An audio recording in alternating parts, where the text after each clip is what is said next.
예, 하나님 말씀 봅니다. 고린도전서 15장 12절에서 19절입니다. 고린도전서 15장 12절에서 19절 제가 읽어드립니다. 그리스도께서 죽은 자 가운데서 다시 살아나셨다 전파되었거늘 너희 중에서 어떤 사람들은 어찌하여 죽은 자 가운데서 부활이 없다 하느냐. 만일 죽은 자의 부활이 없으면 그리스도도 다시 살아나지 못하셨으리라. 그리스도께서 만일 다시 살아나지 못하셨으면 우리가 전파하는 것도 헛것이요 또 너희 믿음도 헛것이며 또 우리가 하나님의 거짓 증인으로 발견되리니 우리가 하나님이 그리스도를 다시 살리셨다고 증언하였습니다. 만일 죽은 자가 다시 살아나는 일이 없으면 하나님이 그리스도를 다시 살리지 아니하셨으리라. 만일 죽은 자가 다시 살아나는 일이 없으면 그리스도도 다시 살아나신 일이 없었을 것이요 그리스도께서 다시 살아나신 일이 없으면 너희의 믿음도 헛되고 너희가 여전히 죄 가운데 있을 것이요 또한 그리스도 안에서 잠자는 자도 망하였으리니 만일 그리스도 안에서 우리가 바라는 것이 다만 이 세상의 삶뿐이면 모든 사람 가운데 우리가 더욱 불쌍한 자이리라. 아멘. 복된 수요일 저녁 여러분과 함께 오늘 귀한 이 부활에 관한 말씀 초입을 놓고 은혜를 나눌 때 여러분 성령 이해를 주셔서 우리 부활신 얼마나 귀중한 깨닫는 이 시간 될 수 있길 원합니다. 우리 하나님 말씀 마음을 열고 들으면 다 소화가 되는데 마음을 닫고 들으면 소화가 잘 되지 않습니다. 그래서 믿지 않으려는 사람을 믿게 하는 것이 가장 힘들다 그러죠. 왜? 마음에 오만 생각이 들어있으니까 그 생각이 정리되지 않으면 다른 사람 말이 들어오질 않아요. 마음에 뭘 쌓아놓거든요. 그럼 쌓아놓은 걸로 끝나는 게 아니라 그 쌓아놓은 것에서 새로운 정보를 자꾸 새롭게 재생산합니다. 여러분 유튜브 같은 데 들어가다 보면 뭐 내가 보고 싶은 영상을 딱 보려고 할 때 그 사방에서 정신없이 비슷한 게 막 뜨거든요. 알고리즘에 의해 가지고 그것처럼 마음이 정신을 못 차립니다.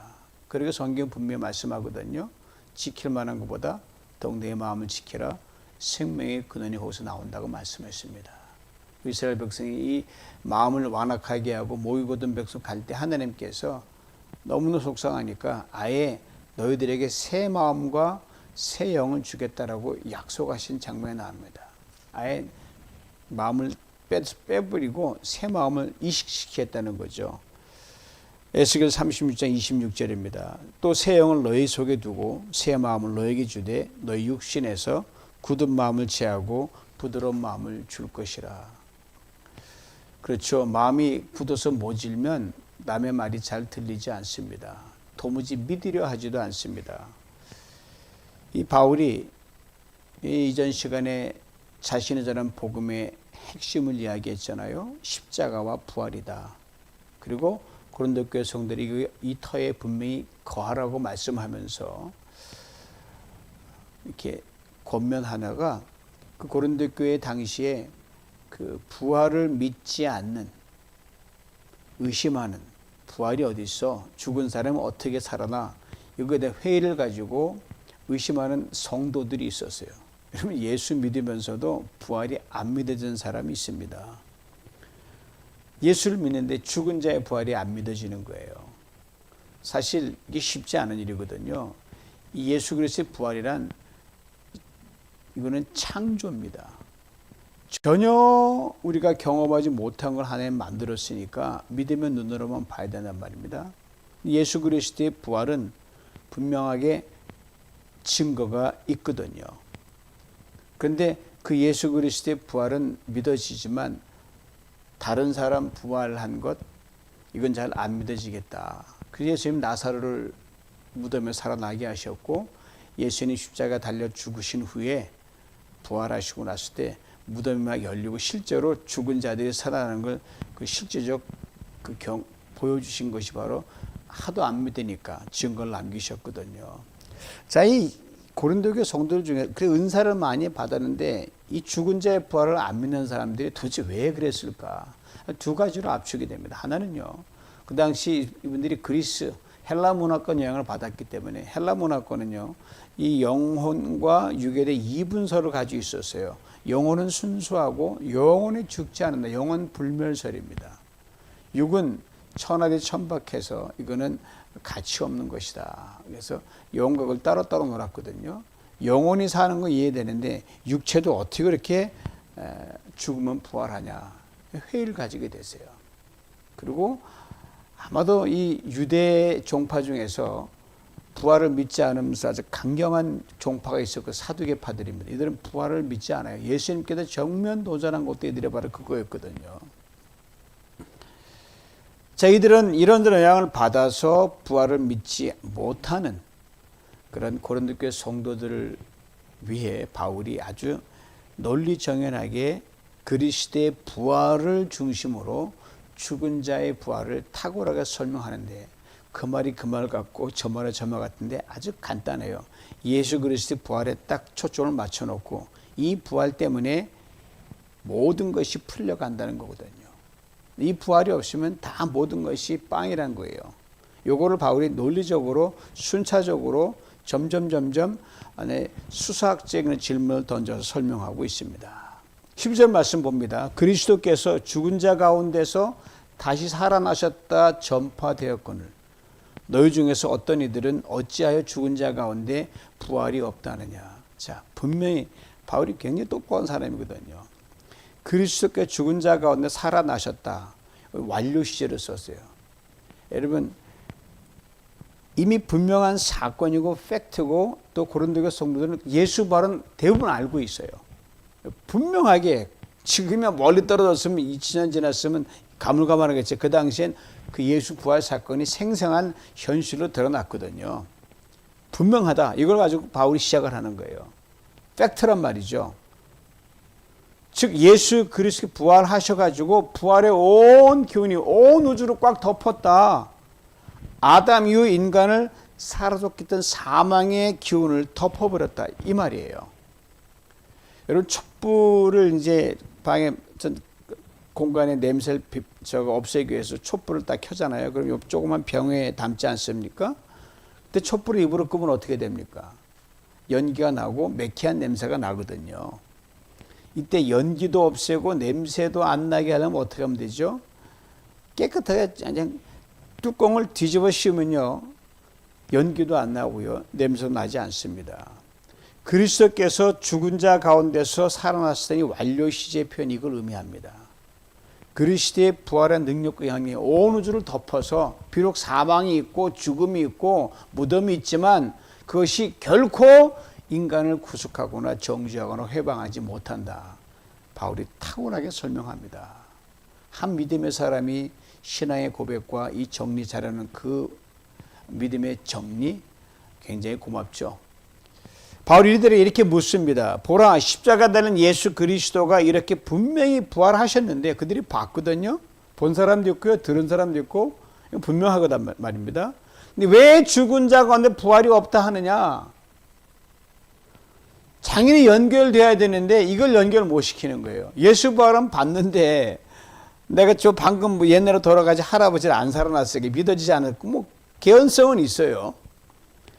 요약하자면 예수 부활을 너희들이 보고 듣고 믿어서 구원 받았는데 어찌 죽은 사람도 그렇게 부활할 것을 믿지 못하냐 이 말이에요.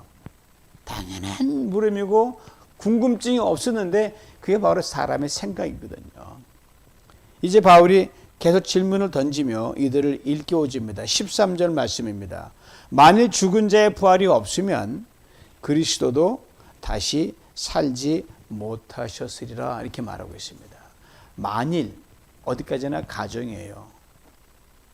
즉 죽은 자의 부활이 있는데 만일 없으면 이렇게 하면 가정해 보는 거예요. 그 가정이 맞다면 예수 그리스도도 다시 살지 못하신 결과가 낳는다 이 말이에요. 여기 시제를 주의해서 보셔야 돼요. 예수 그리스도가 살지 못하셨다는 것이 완료로 되어 있습니다. 이미 예수는 살아나셨어요. 부활하셨어요. 과거에 대한 걸 가정하는 것은 이거는 하나의 가정이에요. 실제는 팩트가 남아 있으니까요. 자, 예수가 부활하셨다는 건 분명한 사실인데 죽은 자의 부활이 없을 수 있나? 바울이 이걸 이야기하는 거예요. 즉 죽은 자의 부활은 반드시 있다는 걸 바울이 역설적으로 일깨워 줍니다. 그리고 23절 말씀이 얼마나 귀중한 말씀인지 모릅니다. 바울은 예수 그리스도의 그 부활을 예수 하나님의 아들 한 분이 단순히 무덤을 깨고 나온 하나의 사건으로만 보지 않습니다. 죽은 자의 부활을 연결시키는데 이 말이에요. 여러분, 아담과 하와가 하나님께 불순종하여 에덴 동쪽으로 나오면서 사망이 이 세상을 덮지 않습니까? 모든 사람은 죽게 되었단 말입니다. 바로 이 죽을 운명에 처한 이 사람들을 살리려는 하나님의 특별한 경륜이 그때부터 시작됐다는 거예요. 부활에 대한 하나님의 이 계획이요, 창세기 때부터 아니 영원전이지만 시간적으로 보면 죄 짓는 그 순간에 그때부터 시작됐다는 거예요. 처음부터 부활을 설계하시고 섭리하시다는 게 성경 전체의 흐름입니다. 그리고 최후의 예수 그리스도의 부활로 그 모든 하나님의 경륜을 완성한 거죠. 이거 보면 저 노아도 살아난다는 거예요. 예수를 보면 아브라함 살아난다는 거예요. 모든 죽은 자들이 예수 그리스도의 부활 안에서 살아난다는 거예요. 한 개인의 승리가 아니라 온 인류의 승리란 말이죠. 굉장히 파워풀한 메시지입니다. 자, 예수 그리스도의 부활이 아담 안에서 죽은 자들이 부활한다는 것. 이것처럼 위로와 힘이 되는 게 없습니다. 우리 미래에 대한 분명한 소망이 됩니다. 이 생에 얼마나 많은 무덤들이 있습니까? 무덤이 아무리 많아도요, 그건 그 수에 칠 만한 가치도 없습니다. 한 방이면 끝나요. 이미 끝나네, 못 볼 뿐이죠. 아시는데 우리 나그네 인생 마무리할 때가 누구가 오거든요. 그걸 죽음이라 그러죠. 근데 죽음이 끝이 아니라는 겁니다. 예수 부활 때문에. 두 개의 세상을 이어주는 다리가 죽음일 뿐이에요. 죽음은 관문이에요. 즉 이 세상과 저 세상이거든요. 이 세상은 짧아요. 어제 100세 시대라면 금방 지나가거든요. 저 세상은 한없이 깁니다. 영원합니다. 이 세상의 육신의 생명의 옷을 벗고 다시 살아서 부활 생명의 옷을 입는, 즉 죽은 자의 부활에 대한 약속을 예수 그리스도의 부활이 담고 있기 때문에 언제 죽었든 아무리 많이 죽었든 그대로 부활을 이루고 살아난다는 거죠. 여러분 라스 매장에 가보셨죠? 그 옷 파는데 그 매장이요. 라스 매장에 들어가면 건물 그 앞에 라스의 회사의 모토가 적혀 있어요. 여러분 다 보셨어요. Dress for less입니다. 직역하면 적은 돈 투자해서 멋지게 옷 입으라는 거예요. 저는 이 구절을 볼 때마다 이 부활을 떠올려요. 들어가면서 저 라스를 그 좋아하는 영화입니다. 그 문구 참 잘 Dress for less예요. 예수 그리스도의 구속의 은혜로 우리가 영원히 사는 영생 부활의 곳을 공짜로 입게 되었어요. 돈 한 푼도 안 들어가고. 정말 우리가 앞으로 입을 옷은요, 한 번도 안 입어본 최고의 영광이 옷이거든요. 돈 한 푼 안 들이고, 라스 가면 뭐 저렴한 거 20불 하죠. 그것도 한 푼도 안 내도 돼요. 제 입는 옷은 최고의 영광의 하늘의 부활의 옷입니다. 영광의 옷입니다. 라스에 갈 때마다 언제가 내가 이 육신의 옷을 벗고 부활의 옷을 입게 될 그날을 생각하면 저절로 기분이 좋고 행복합니다. 우리 동네로 와서 있는데 들어갈 때 늘 그걸 봐요. Dress for less. 아, 저 부활의 옷을 내가 입게 되는구나. 고로 바울이 13절에서 이렇게 말하고자 하는 메시지는 이겁니다. 죽은 자의 부활을 믿지 못하는 성도님들이요, 그리스도가 부활하셨기에 아담 이후 모든 죽은 사람들은 물론 여러분도 죽으면 그 영광스러운 부활의 옷을 반드시 입습니다. 고린도 교회 성도들 중에 예수를 부활한 현장을 갖다가 보지 못했지만 들은 사람이 있을 거예요. 그래, 그걸 입는다는 말이죠. 그러므로 이렇게 분명히 말할 수 있습니다. 예수 부활 나 때문인 거죠. 여러분 때문인 거죠. 우리 때문입니다. 고로 지나온 인간 역사가 헛되게 흘러간 시간은 하나도 없습니다. 그 관점에서 보면 하나님이 부활의 큰 경륜 속에서 어느 사건도 의미 없는 사건이요. 인간이 볼 때는 참 별 사건 다 있죠. 뭐 전쟁은 전쟁뿐이니까 얼마나 비참한 사건이 많이 있습니까? 그러나 그 어떤 것도 전쟁도 기근도 질병도 죽음도 다툼도 갈등도 모든 미움도 모든 네거티브들 결국은 부활로 승화되는 해피엔딩이기 때문에 그렇습니다. 이걸 잊지 말아야 됩니다. 이제 바울이 자신의 논리를 더욱 세차게 밀어붙입니다. 14절 봅니다. 그리스도께서 만일 다시 살아나지 못하셨으면 우리가 전파하는 것도 헛것이요 또 너희 믿음도 헛것이며 동일한 방법으로서 설명을 합니다. 그리스도께서 만일 다시 살아나지 못하셨으면 이미 살아나셨거든요. 살아나지 못했다고 가정하면 뒤집을 수 없는 팩트를 한번 뒤집어 보는 거예요. 이거를 부정하면 어떻게 되냐? 바울이 전파하는 복음도 바울의 복음을 듣고 예수를 믿은 고린도 교회 성도들의 믿음도 헛것이 된다. 헛것, 실체 없는 껍데기라는 말이죠. 바울이 뭘 말하려고 하는 겁니까? 그리스도의 부활은 변할 수 없는 사실입니다. 고로 우리가 전파하는 것은 팩트요, 실체입니다. 거기에 우리가 왜 헛것에 왜 목숨 걸겠습니까? 왜 매를 맞아가 복음 증거했어? 이 말이거든요. 여러분의 믿음도 마찬가지입니다. 이거예요. 여러분 어떻게 믿었습니까? 이렇게 바울이 처음부터 끝까지 예수 그리스도의 부활의 모든 것을 딱 올려놓고 거기서 다 모든 걸 풀어나가면 다시 부활로 왔다가 또 설명하고 부활로 왔다 또 설명하고 그들이 믿든 안 믿든 이미 분명한 걸 아무리 보여줘도 못 믿으면 할 수 없는 거예요. 그래서 바울은 오로지 예수 그리스도 부활 팩트다. 진리다. 이거를 중심으로 전개해 나갑니다. 15절 말씀 봅니다. 또 우리가 하나님의 거짓 증언으로 발견되리니 우리가 하나님이 그리스도를 다시 살리셨다고 증언하였습니다. 만일 죽은 자가 다시 살아나는 일이 없으면 하나님이 그리스도를 다시 살리지 아니하셨으리라. 여기서 똑같이 바울은 그리스도의 부활의 당위성을 다시 한번 강조합니다. 우리 죽은 자를 살리는 것이 죽은 자가 살아난 일이 없으면 예수도 못 산다 이건데 하나님의 경륜이 우리를 살리기 위해서 예수를 살릴 수밖에 없고 보낼 수밖에 없고 부활할 수밖에 없다. 아주 논리 정연합니다. 즉 부활은 단지 십자가 단 예수 그리스도의 그 사람 한 사람 살아난 것이 아니라 죄인은 우리를 위해 다시 살리기 위해 죄에 대해 이미 죽었고 지금 죄에 살고 앞으로 죄에 죽게 될 우리들 영원히 살려내기 위한 구원 사건이 십자가와 부활 사건이다. 바로 이렇게 명쾌하게 설명합니다. 하나님의 거짓 증인으로 발견된다 그랬어요. 예수가 살아났는데 아니라고 우기면 하나님한테 거짓말하는 거 아닙니까? 하나님의 거짓 증거는요. 그 벌이 뭐냐면 사형이에요. 사형. 돌로 쳐 죽이는 거예요. 바울의 메시지도 분명합니다. 내가 돌 맞으려고 증거하겠냐. 사실을 증거하는 거다 이 말이죠.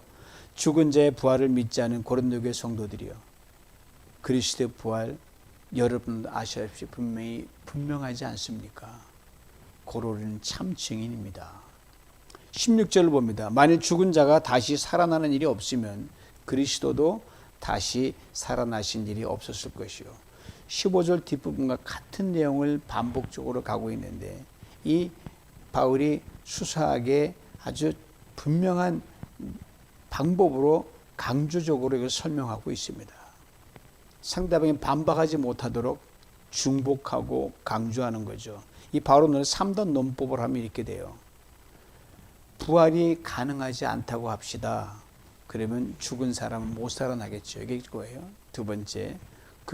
그런데 그리스도가 살아났지 않습니까?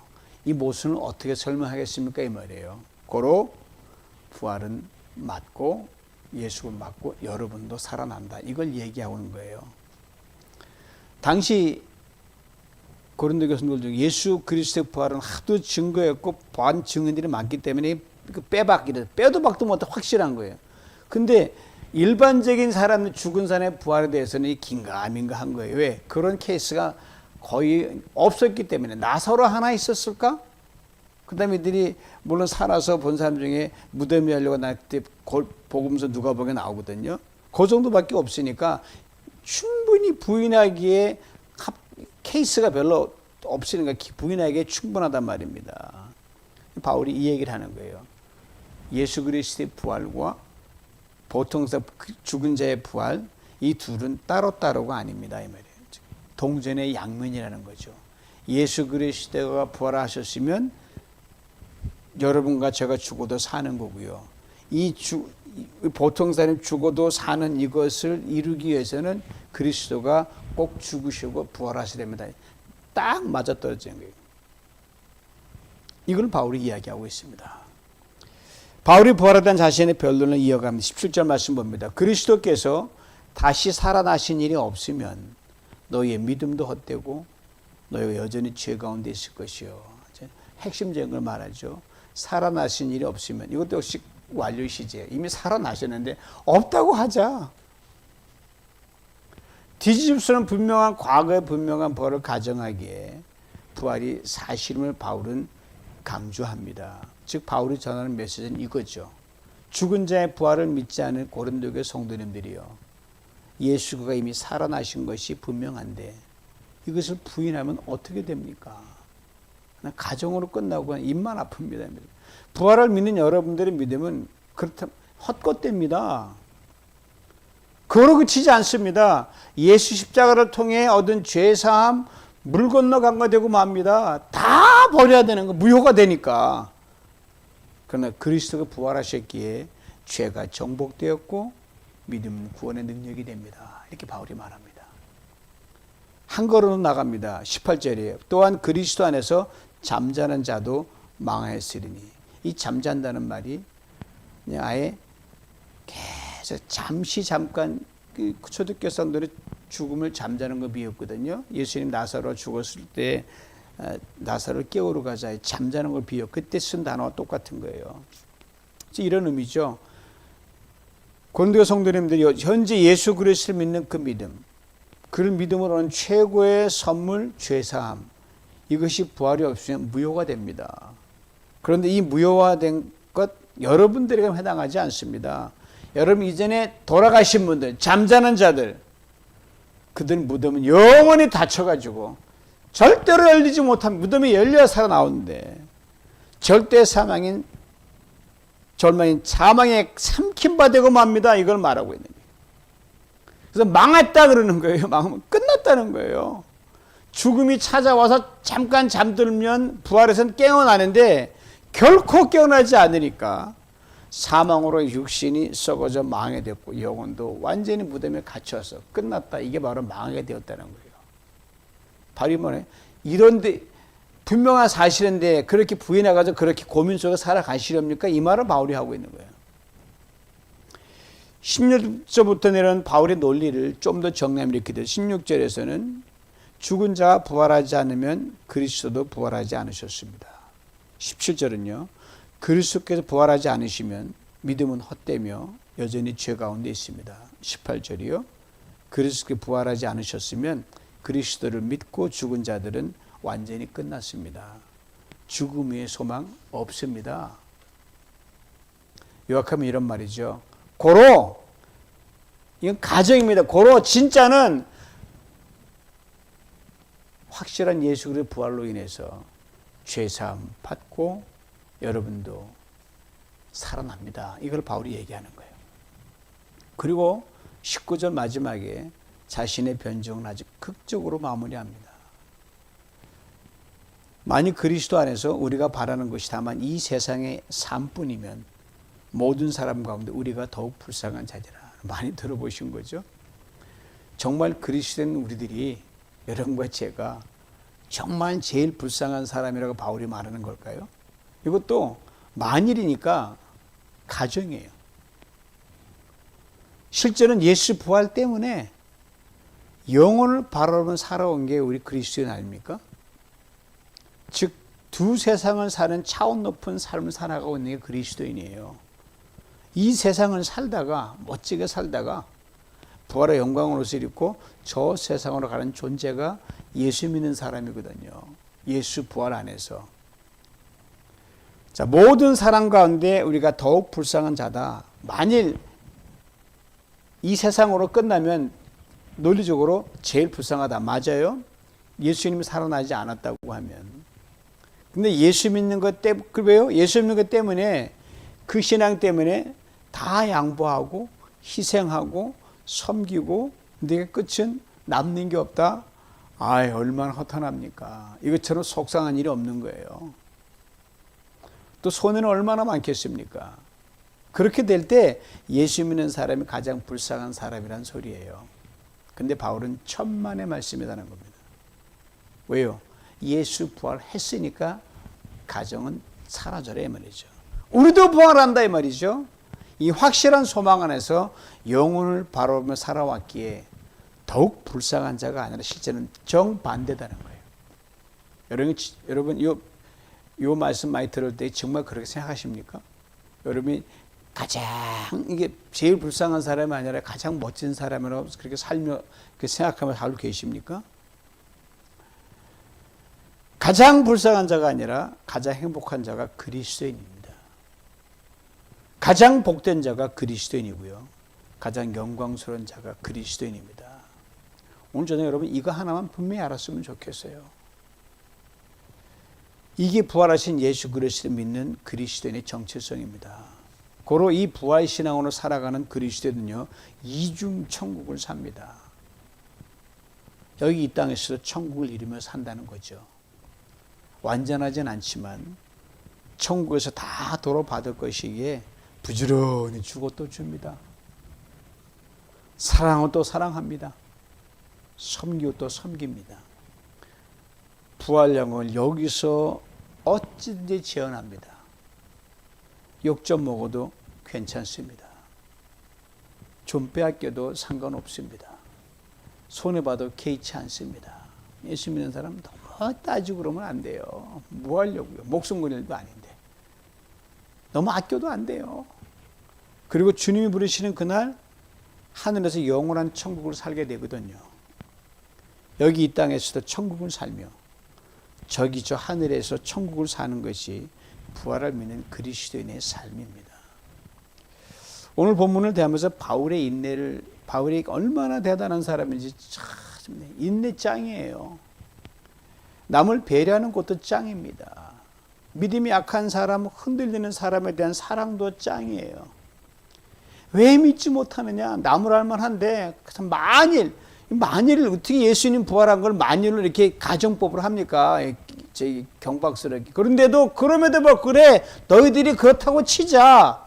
그러면서 끝까지 참고 두루두루 풀어가면서 이야기하는 거예요. 그리스도의 부활을 이들의 고민과 염려와 의심의 눈높이에 맞춰서 가정하면서 논리적으로 변증을 합니다. 그걸 이렇게 마지막에 도전하잖아요. 이 부활 신앙을 가지고 세상 사람의 눈에 가장 불쌍한 사람처럼 보이는 그런 사람으로 살아가십시오. 이 말이 19절에 담겨 있는 거예요. 실제는 불쌍하지 않은데 불쌍한 사람처럼 이게 참 귀한 우리 신분이죠. 19절에 담긴 바울의 메시지를 이렇게 풀어봅니다. 고린도교회 성도님들이요, 인간적인 관점이 아닌 하나님의 관점에서 그리스도 예수 안에서 그 부활의 영광 가운데서 오늘 바보처럼 사십시오.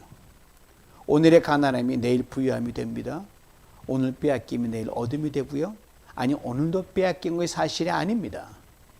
잃어버린 것도 아닙니다. 바보도 아닙니다. 끝이 아닙니다. 여러분이 가장 지혜로운 사람입니다. 이 말이죠.